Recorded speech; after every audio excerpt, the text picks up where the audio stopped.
자, 임대주택 정책 한번 보겠습니다. 자, 시험 문제 또 출제하죠. 여기는 또 매년 출제하는 또 부분. 자, 임대주택 정책은 저소득층을 위한 주거 안정 정책에서 가장 중요한 정책 중에 하나가 임대료 규제거든요.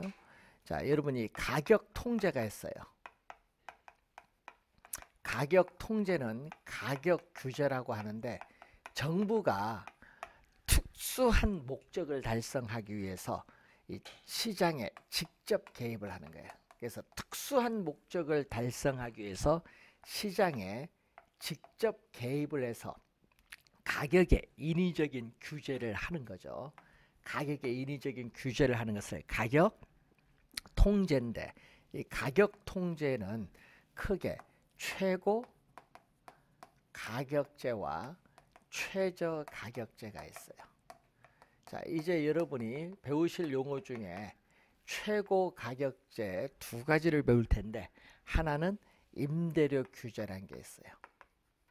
임대료 규제가 있고, 또 하나는 우리 분양가 규제가 있어요. 두 가지를 배울 거거든요. 자, 이때 작년 시험에는 분양가 규제를 출제했거든요. 이 분양가 규제를 뭐죠? 분양가 상한제. 작년 시험에 우리 분양가 상한제 출제했어요. 그리고 올해는 임대료 규제 출제 예상이 되죠. 임대료 또 뭐라고 한다? 상한제. 임대료 상한제, 임대료 한도제라고 하죠. 자, 항상 우리 출제는 이게 상당히 중요해요. 올해 시험은 이 임대료 규제를 좀 신경을 많이 써야 되겠다라는 거. 그럼 항상 목적이 있을 거 아니에요. 임대료 규제의 목적은 뭐죠? 임대료 규제의 목적은 저소득 임차인. 자, 여러분 저소득 임차인에 있어서의 임대료를 낮춰줄 목적으로 임대료 규제를 실시하게 돼요. 자, 그런데 임대료 규제를 우리가 하게 되는데, 관련해서 단기에는 이렇게 나오거든요. 자, 단기에는 임대주택 공급이 이렇게 고정이 됐어요. 자, 여러분 단기에는 공급은 이렇게 고정되어 있는 완전 비탄력적인 무슨 형태? 수직선 형태가 돼요. 자, 그리고 단기에는 임대차 계약 기간이 있기 때문에 임차인이 이동하기 어려워요. 임차인이 이동하기 어려우니까 수요 곡선의 기울기가 급한 비탄력적이 됩니다. 자, 그러면은 이때 이 수요와 공급이 여기에 하는 점이 바로 뭐죠? 시장에서의 뭐죠? 균형 임대료죠. 자, 이 시장에서의 균형 임대료가 예를 들어서 60만 원이다. 근데 이 60만 원이 너무 높아요. 그래서 저소득 임차인의 임대료를 낮춰줄 목적으로 규제를 하는데, 그럼 규제를 얼마에 규제를 한다는 얘기예요? 여기 규제를 하는 거예요. 얼마로? 30만 원 규제해버려요. 그러니까 30만 원으로 규제하면요, 30만 원 받아도 되고 29만 원 받아도 되고 25만 원 받아도 돼요. 하여튼 30만 원 넘어가면 안 돼요. 그래서 이 빨간 선이 뭐죠? 법이 허용하는 범위 내에서 받을 수 있는 최고의 가격 또는 임대료의 상한선, 상한 가격이라고 합니다. 자, 시험 문제 나올 때 주의를 해야 될 용어죠. 최고 가격 그리고 상한 가격이다.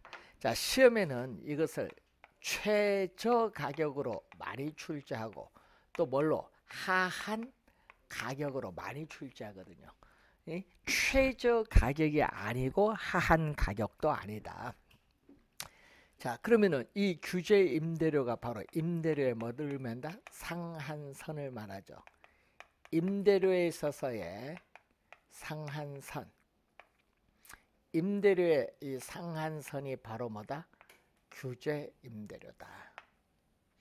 임대료의 상한선.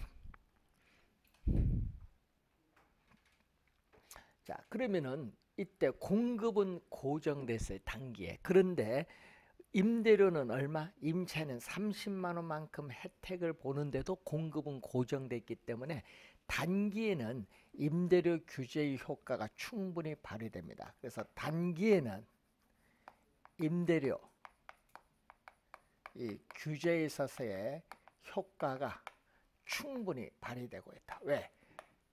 우리는 임차인은 어떻게 돼요? 30만 원만큼 혜택을 받고 있는데도 공급은 변화가 없기 때문에 충분히 발휘되고 있다는 거예요. 임대료 규제 효과가 단기에는 충분히 발휘되고 있습니다. 근데 공급은 이렇게 고정이 됐거든요. 임대주택 공급량은 고정이 됐는데 이 수요 곡선과 만나는 점, 이게 수요량이죠. 규제를 했을 경우에는 수요량이 공급량보다 많아요. 자, 수요량이 공급량보다 많은 상태를 우리는 초과 수요라고 해요. 초과 수요. 자, 초과 수요가 발생한 거죠. 수요량이 공급량보다 많은 상태인 초과 수요가 발생하는데 초과 수요가 이렇게 적네요. 그림 봤더니 초과 수요가 이렇게 적어요.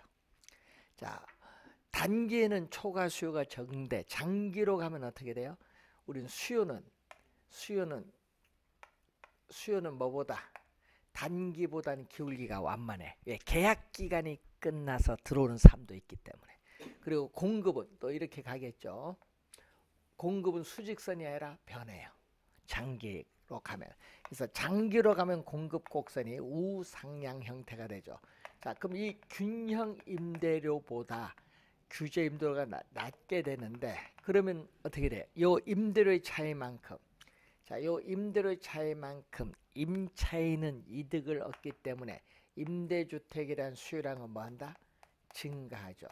수요량은 이만큼 증가했고 우리는 또 임대인은 손해를 보기 때문에 장기로 가면은 기존 임대주택을 비용을 투입을 하여 개조를 해서 그래서 자가주택으로 만들어서 매각을 해버려요.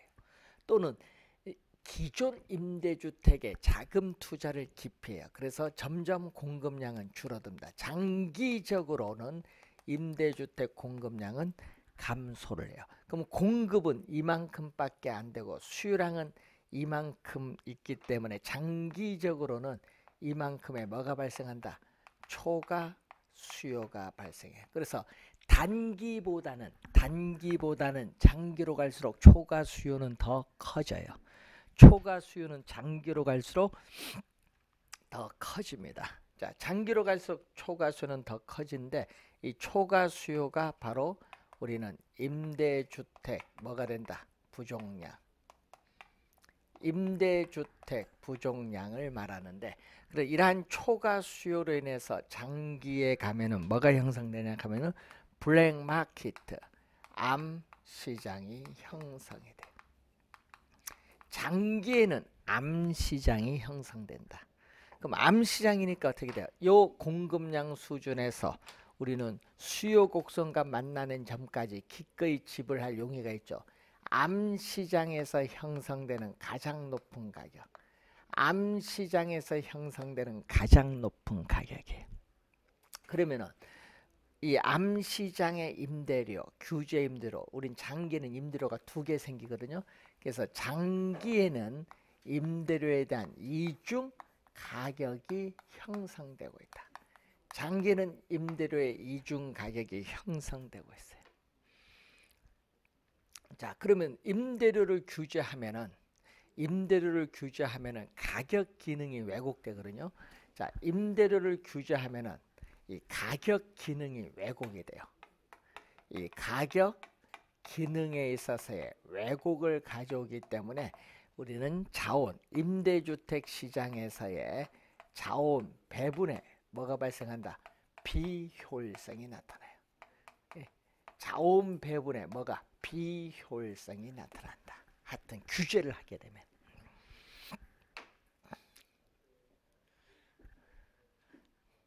자, 임대인은 손해를 보기 때문에 임대주택의 유지 관리 비용 지출하지 않습니다. 그래서 임대주택에 대한 질적 수준은 저하되면서 장기적으로 임대주택을 둘러싼 주거 환경은 악화돼요. 또 기존 임차인은 다른 지역으로 이사를 못 가요.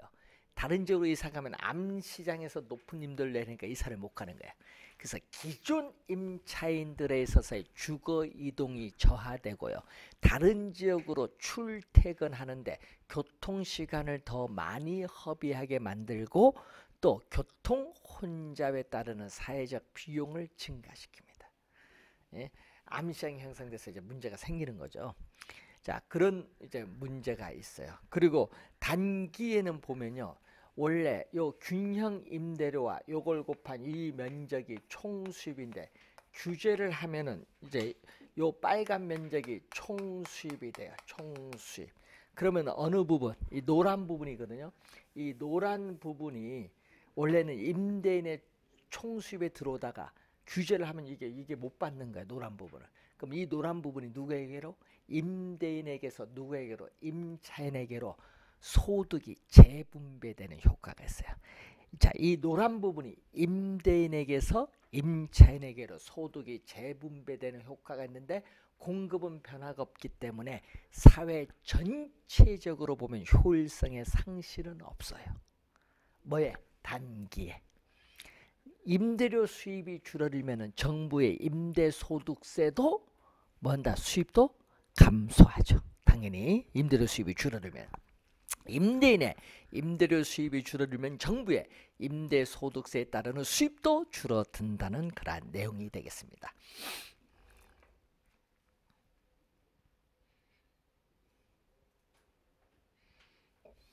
자, 이 내용을 우선 확인을 한번 우선 해야 될 부분이 되겠죠. 자, 이 임대료 규제가 그래서 시험 문제에 이렇게 많이 출제를 하는데 또 시험에 한 4~5번 출제된 게 요거거든요. 만약에 규제 임대료가 이렇게 높으면 어떻게 돼? 만약에 시장에서 규제 임대료가 높으면 이미 균형에 이미 달성이 되었기 때문에 임대주택 시장 임대료 수요량 공급량에 아무런 영향을 미치지 않습니다. 규제 임대료가 시장 균형 임대료보다 높으면은 아무런 영향이 없어요.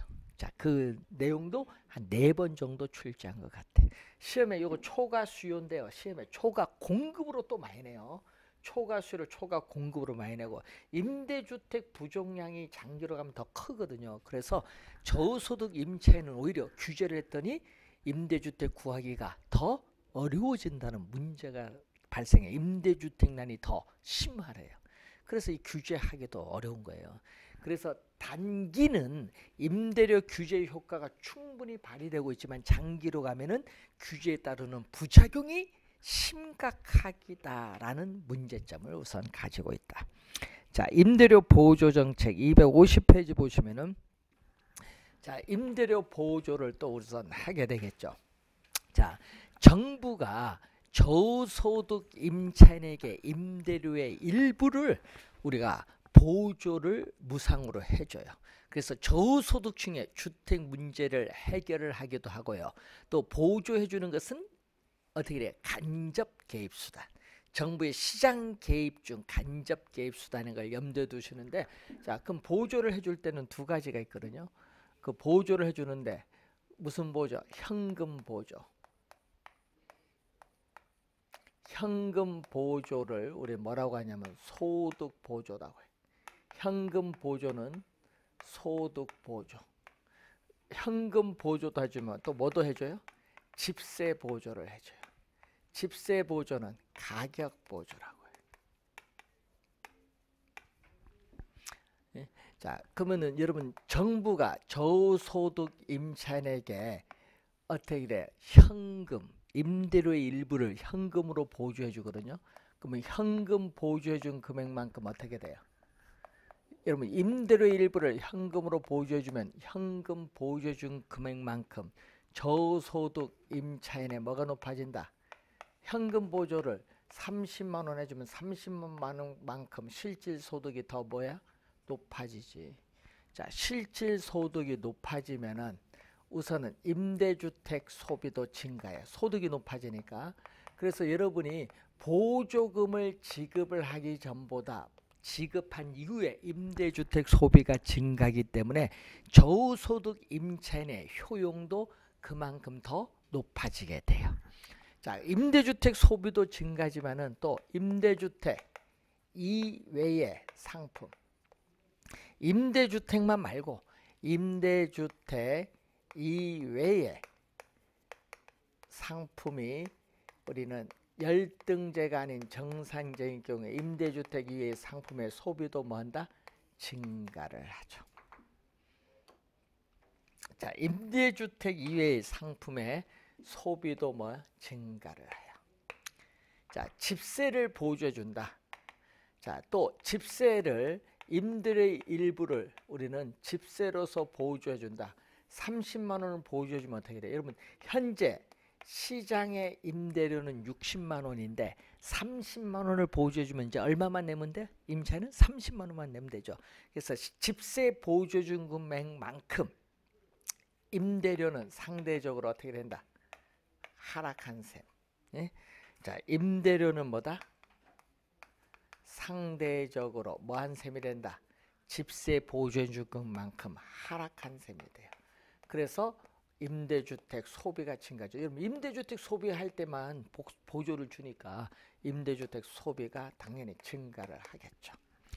자, 그래서 여러분이 현금 보조든 집세 보조든 임대주택 소비는 증가인데 소비는 더 어느 거? 요것보다 요게 더 많이 늘어요. 왜? 임대주택 소비를 증대시키고자 하는 정부의 정책 효과 측면에서는 임대주택 살 때만 보조주는 집세 보조가 효과적이에요.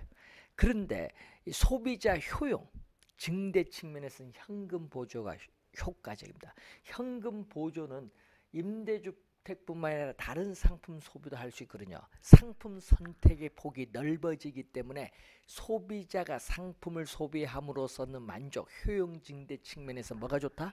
현금 보조가 좋아요. 그래서 항상 여러분 우리 보조해주면요, 현물, 뭐 라면이나 우리 동사무소에서 라면이나 뭐 쌀, 현물로 보조해 준다든지 뭐 임대료를 일부 보조해 준다든지 이런 것보다 뭐가 가장 좋은 거야? 현금 보조가 가장 좋아요. 현금 보조가 좋은데, 자, 그래서 우리나라에서도 뭐가 있어요? 우리가 현금 보조를 지금 뭐 하는 경우 있죠. 뭐 서울특별시에서는 젊은 계층 일자리를 위해서 현금 보조를 해주죠. 얼마? 50만 원 해주잖아요, 지금. 예? 50만 원 현금 보조를 해줘요. 자, 그래서 여러분이 보조가 좋은 점도 있고요, 나쁜 점도 있는데 문제는 우리나라에서 우리는 아직 선진국 아니거든요. 자원도 없어요. 저 여러분 그 카타르 아시죠? 카타르는 GDP가 세계 2위입니다. 이 카타르도 요즘 사우디도 요즘 유가가 하락해서 좀 안 좋은데 그런 국가들은요, 국민이 직업이 없으면 백수가 되면은 월 300만 원씩 줘요. 거기는 이제 돈이 많은 국가니까. 근데 요즘 그것도 줄인다 하더라고요, 이제. 근데 문제는 우리나라도 그렇게 뭐 월 50만 원, 100만 원 줬다는 우리는 완전 거덜나. 우리는 없어, 자원이. 뭐 자원을 파나 뭐 하든지 없어요. 그래서 우리나라는 그런 중동 국가나 선진국처럼 할 수가 없어. 그런데 이번에 보시면은 하지만 우리는 너무 무상이 너무 많아. 그거 다 합쳐봤더니 무상을 다 합쳐봤더니 한 120조가 돼. 엄청난 돈이야. 이 120조가 무상 있죠? 무상급식, 무상 뭐 교육 뭐 이런 거 다 합쳐보면 한 120조 가까이 돼. 우리 예산이 약 2% 넘어가요. 이거 문제야. 국방비도 25% 가까이 가는데. 예? 그래서 결국은 이 무상을 좀 줄일 필요가 있어요. 무상 같은 거. 우리 옛날 무상도 없었는데. 그래서 뭐를 해줘야 돼? 무상을 팍 없애버리고 선진국처럼 이제 정책 전환을 가져야 돼. 일자리를 만들어야 돼. 그 돈 가지고. 그게 제일 빨라요. 소득이 있어야 세금 걷어들 거 아니에요, 젊은 사람들. 예? 그래서 꼬맹이들 무상 주는 것보다 뭘 하는 게 나아? 젊은 계층 일자리 만드는 게 훨씬 더 나아요. 여러분, 요 옆에요, 저 밑에 가면 서울대학교 학생들 1학년 가면요, 예, 몇 년 전에 수석하신 하가 있거든. 상산고등학교 서울대 수석해서 경영학과 간데 어디 뭐 창조적인 뭐 이런 생각이 아니라 공문 공부하고 있어. 미친 국가야. 공문이 전부라고 생각하는 서울대 학생들이 공문 공부한다는 게 잘못된 거예요. 예. 국가가 썩었어 완전히 공문 공부한다는 거는. 예. 연세대나 고대 이런 데는 어떻게 돼? 세계를 누벼서 뭐 이렇게 뭐 할 생각을 안 하고 공문 공부를 해. 그러니까 뭐다? 그러니까 외국에서 서울대 인정 안 하잖아요. 그러니까 외국 가면요 대학 유학 가잖아요. 석박사 인정 안 해요. 왜? 아이디어가 없다. 창조성이 없대요. 고등학교만 졸업하면 끝인가 봐. 그러니까 우리나라가 지금 문제가 심각해. 그러니까 좀 아이디어 있죠. 이런 게 돈을 많이 지급을 해야 돼 앞으로.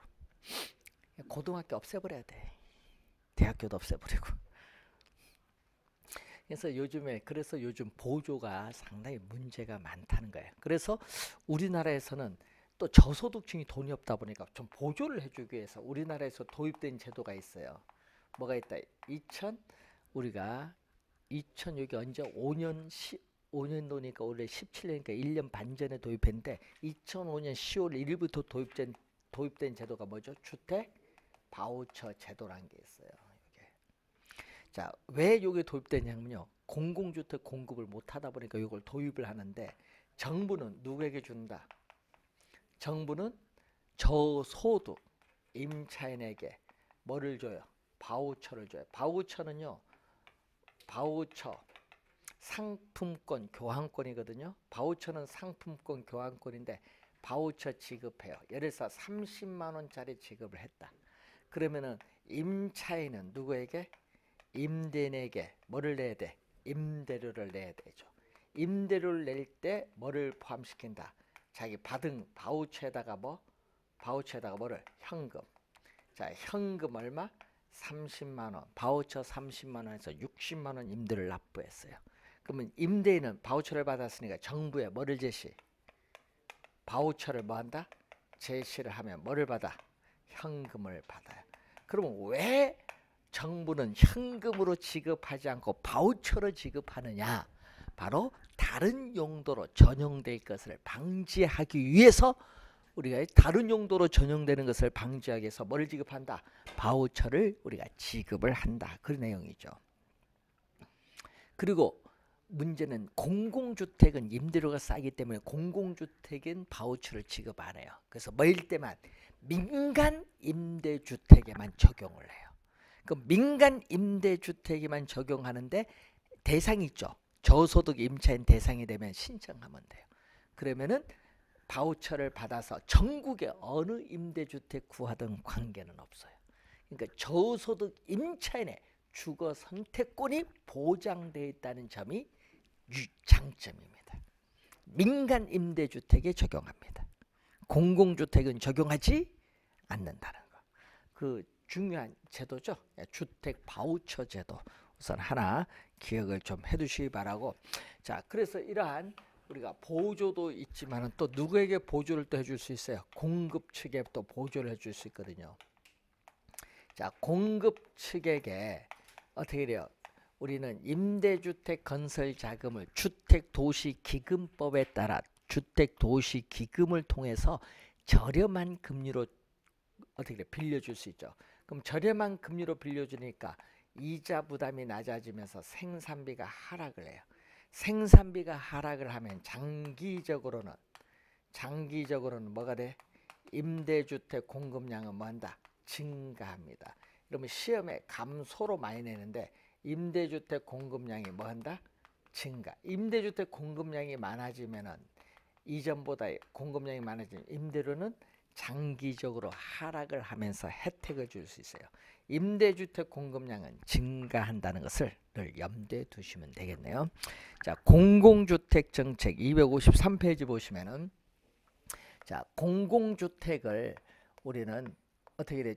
유럽에서는 사회주택, 호주에서는 정부주택이라고 하죠. 자, 공공주택을 공급을 할 때는 이 공공주택의 임대료를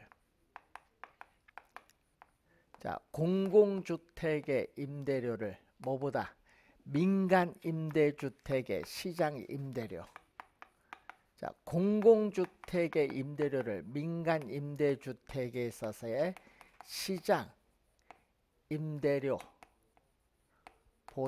훨씬 저렴하게 해서 공급을 해줘야 돼. 자, 시장 임대료가 60만 원이면 얼마로? 20만 원 해서 공급을 해줘야 돼. 임대료를 둘로 하죠. 그래서 임대료에 대한 또 뭐를 형성한다? 이중 가격. 임대료에 대한 이중 가격을 형성하면서 공공주택을 공급을 해요. 자, 이때 공공주택은 생산자 보조 방식이다. 자, 생산자 이 보조 방식으로 나오는 게 공공주택 공급입니다. 자, 공공주택을 공급을 하게 되면은 요 임대료의 차액만큼, 이 임대료의 차액 얼마? 40만 원인데 이 차액만큼 정부로부터 임대료를 보조받는 것과 똑같은 효과를 줘요. 그래서 이 차액만큼 뭐 한다? 우리는 임대료, 우리 주거 비용, 주택 임대료 보조 효과가 있다. 자, 주택 임대료를 주거 비용이라고 하는데 이 주택 임대료 뭐가 있다? 보조 효과가 있다는 거죠.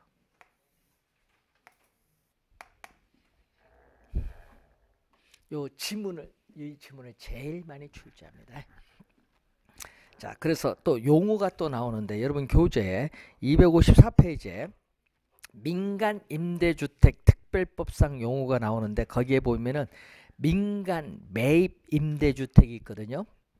거기 보시면 임대사업자가 이 매입, 매매 등으로 소유권을 취득을 하여 임대하는 민간 임대주택을 민간 매입 임대주택이라고 해요.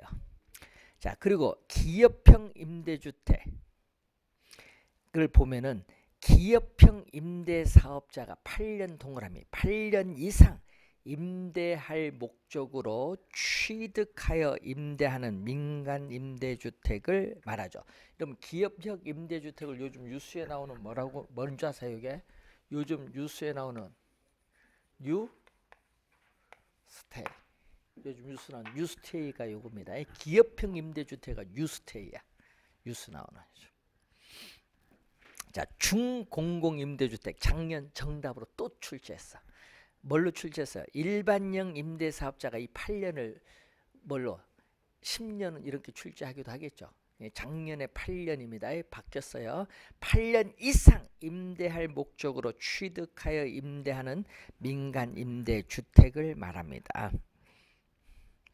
자, 여러분 중공공 임대주택은 일반형이고 기업형 임대주택은 기업형 임대사업자입니다. 다르죠?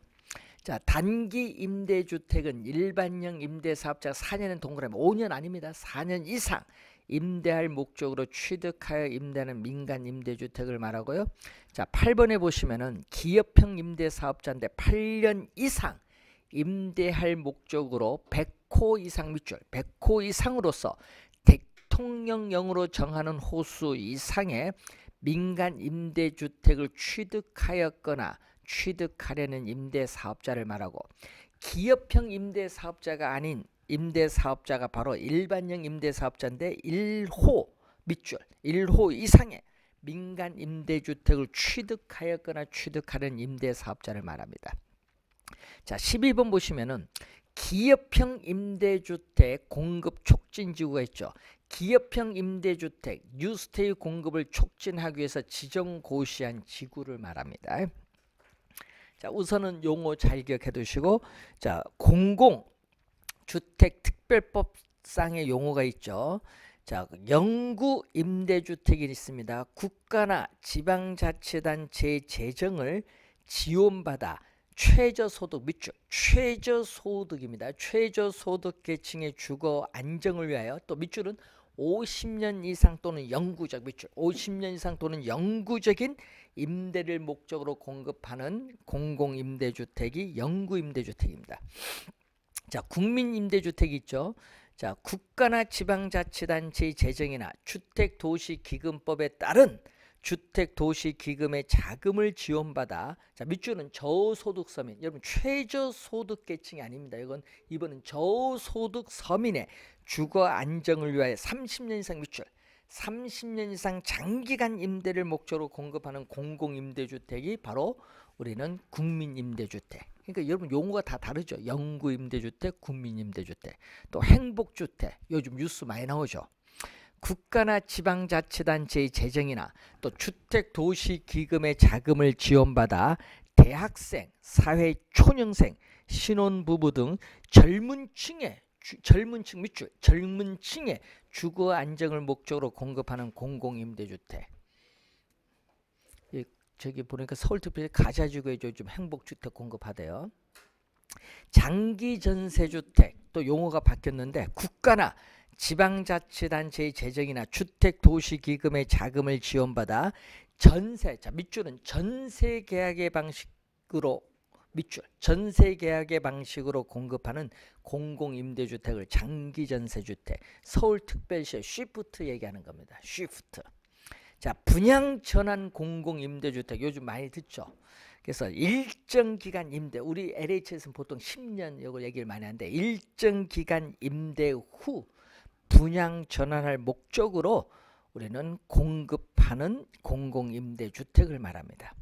자, 기존주택 매입 임대주택 있죠. 국가나 지방자치단체의 재정이나 주택도시기금의 자금을 지원받아 기존주택을 매입을 하여 국민기초, 자 밑줄은 국민기초생활보장법에 따른 수급자 등에게 밑줄 등에게 공급하는 공공임대주택을 말하고, 자 기존주택 전세임대주택은 국가나 지방자치단체의 재정이나 주택도시기금의 자금을 지원받아 기존주택을 이번은 매입에 하라 뭐죠? 임차, 전세니까 임차하여, 자 밑줄은 또 저소득 서민에게 전대, 밑줄 저소득 서민에게 전대하는 공공임대주택입니다. 용어를 그 밑줄 긋은 걸 주의해서 보면서 우리가 맞춰야 됩니다. 시험에 요즘 용어가 계속 출제하거든요. 3년 연속 계속 나오고 있어요. 올해도 출제가 또 예상되고 있는 부분입니다. 용어가 시험 지문에 잘 나온다는 것을 염두에 두시면 되겠습니다. 자, 여과 과정이 이제 나오고 있는데, 자 여러분 교재에 258페이지에 여과 과정이 있죠. 자, 여과는요 필터링이라고 해요. 필터링. 작년에 또 출제했는데, 자 필터는 정수기에 불순물을 걸러주는 장치예요. 그걸 그대로 번역해서 여과라고 해서 용어가 좀 어려워요. 그래서 주택의 순환 형상을 얘기합니다. 근데 주의해야 될 것은요, 주택은 위치가 고정되어 이동하지 못하는데, 그럼 순환한다는 것은 결국은 주택에 살고 있는 주민들이 이사를 가는 건데, 이사를 가기 위해서는 빈집이 있어야 돼요. 그래서 이 공가, 빈집이 연쇄적으로 나타나는 것이 여가 과정의 전제 조건이에요. 자, 그래서 여가 과정은 어떻게 돼요? 우리는 시간이 경과함에 따라 주택의 질적인 변화, 고소득층 가구, 저소득층 가구의 이동관계를 설명하는 이론이 여가 과정인데, 여기에는 두 가지가 있어요. 우선 상향 여과와 뭐가 있다? 하향 여과 두 가지가 있습니다. 상향 여과, 하향 여과 두 가지가 있다. 자, 상향 여과는 뭐다? 자, 여러분 상향 여과는 저소득층이 거주하는 주택이 저가주택입니다. 이 저가주택이 수선 또는 재개발돼서 상위 소득계층의 사용으로 전환되는 것을 상향여가라고 하죠. 21회 시험에 개념 출제했었죠. 그리고 주택의 상향여가는 소득의 증가 등으로 인해서 저가주택에 대한 수요가 감소의 동그라미, 이걸 증가로 벌써 3번 출제했네요. 그래서 15대 추가 시험, 23회 시험에 3번 정답 물었어요. 감소에 주의 좀 해두셔야 되겠네. 자, 그리고 하향여가는 상위 소득계층이 사용하는 고급 고가 주택이 물리적, 기능적으로 쇠락을 해서 점점 저소득층의 사용으로 넘어오는 것을 하향 여가인데, 일반적으로 여가 과정이라는 것은 하향 여가를 말하는 것이 일반적입니다. 자, 그리고 주거 분리 현상이 나오죠. 자, 도시 내에서 저소득층 주거지역과 고소득층 주거지역이 서로 분리되는 현상인데, 이러한 주거 분리 현상은 도시 전체적인 측면에서 뿐만 아니라 지리적으로 가까운 근린 지역에서도 발생을 하는 현상, 즉 어느 지역에서든지 우리는 흔히 어떻게 돼요? 주거 분리 현상을 관찰할 수 있어요. 그래서 정의 외부 효과로 인해 발생하는 편익은 추구를 하려 하고 마이너스 외부 효과로 인해 발생하는 피해는 피하려는 동기에서 나타나는 형상이 주거 분리 현상입니다. 자, 그러면 이러한 주거 분리 현상에 있어서 이 저급 주택 지역, 저소득층이 거주하는 이 저급 주택 지역에서 우리 수선 비와 이 수선 후에 가치 상승분이 있는데, 이때 우리가 수선 후에 가치 상승분보다 수선비가 크죠. 왜냐? 여기에서는 주거 환경이 양호하지 못했기 때문에 마이너스 외부 효과가 발생하잖아요. 그러니까 수선 후에 가치 상승분이 별로 없어요. 그래서 비용을 투입을 하지 않고 수선을 하지 않습니다. 그래서 저급주택 지역은 계속 우리는 저급주택 지역으로 남는 경향이 있어요.